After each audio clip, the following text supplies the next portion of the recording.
श्रीमहागुरुभ्यो नमः। हरिः ओम्। सदाशिवसमारम्भां शङ्कराचार्यमध्यमाम् अस्मदाचार्यपर्यन्तां वन्दे गुरुपरम्परां।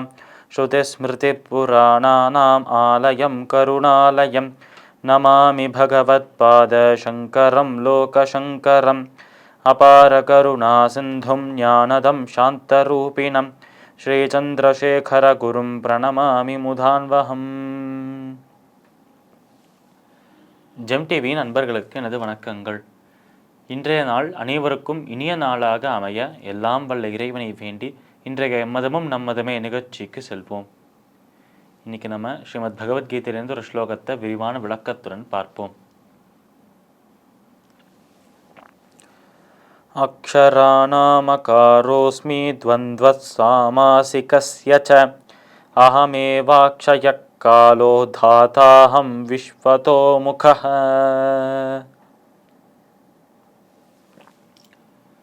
இந்த ஸ்லோகம் ஸ்ரீமத் பகவத்கீதையின் 10வது அத்தியாயமான விபூதி யோகத்தின் 33வது ஸ்லோகம். இதில் நம்ம கிருஷ்ணர் அர்ஜுனனை பார்த்து, அர்ஜுனா, அனைத்து எழுத்துக்களிலும், அதாவது நம்ம அ ஆ இ ஈ என்றெல்லாம் படிக்கிறோமே, அப்படி இருக்கும் அனைத்து எழுத்துக்களிலும் நான் அகாரமாக இருக்கிறேன், அந்த அ என்கிற அந்த சொல்லாக நான் இருக்கிறேன் என்று சொல்றார் கிருஷ்ணர். அதாவது அந்த அ என்கிற எழுத்தாக இருந்து அனைத்து எழுத்துக்களிலும் முதலாக இருப்பது அந்த அ. அப்படி இருக்கும் அந்த ஆவை தான் நம்ம பெரும்பாலும் பல இடங்களில் அந்த அ என்கிற அந்த ஒரு எழுத்தை தான் நம்ம பயன்படுத்துவோம் நம்ம. அதனால் அதிகமாக பயன்படுத்தப்படுவதும் அதே நேரத்தில் எழுத்துக்களில் முதல் எழுத்தாக இருப்பதும் அந்த அ என்கிற எழுத்து அகாரம் என்று சொல்வார். ஆனால் எழுத்துக்களில் முதல் எழுத்தான ஆக இருக்கிறேன், அகாரமாக இருக்கிறேன் என்று சொல்றார். அடுத்தது வியாக்கரணத்தில், அதாவது நம்ம கிராமர் என்று சொல்றோமே, அந்த கிராமரில் நான் துவந்தங்களாக இருக்கிறேன் என்று கிருஷ்ணர் சொல்றார். அதாவது துவந்தங்கள் என்றால் ஒன்றுத்துக்கு ஒன்று ஆப்போசிட்டாக, ஒன்றுத்துக்கு ஒன்று வேறுபட்டு இருக்கும் அந்த சொற்களாக இருக்கு. சந்தோஷம், துக்கம், அழகு, அழகாக இல்லாமல் இருப்பது, நல்ல ஆனந்தமாக இருக்கிறார், இல்லை துக்கமாக இருக்கிறார், கோபமாக இருக்கிறார், சாந்தமாக இருக்கிறார், இப்படி நம்ம துவந்தங்களை பார்க்க முடியாது. இந்த மாதிரி இரட்டைகள் இருக்கு. இப்படி ஒன்றுத்துக்கு ஒன்று முரண்பாடாக இருக்கும் அந்த விஷயங்களுக்கு துவந்தங்கள் என்று பெயர். இப்படிதான் வியாக்கரணத்தில், அதாவது கிராமரில் நான் இப்படி துவந்தங்களாக இருக்கிறேன் என்று சொல்றார் கிருஷ்ணர். அடுத்தது அக்ஷய காலன் என்று சொல்றார் கிருஷ்ணர். நான் அழிவே இல்லாத காலமாக இருக்கிறேன் என்றால் காலத்திற்கு அழிவே இல்லை, காலம்தான் அனைத்தின் அழிவையும் தீர்மானிக்கும். ஆனால் காலத்திற்கு அழிவு கிடையாது என்றால் காலம் என்பது சக்கரமாக சுழன்று கொண்டே இருக்கும் என்பது நம்பிக்கை.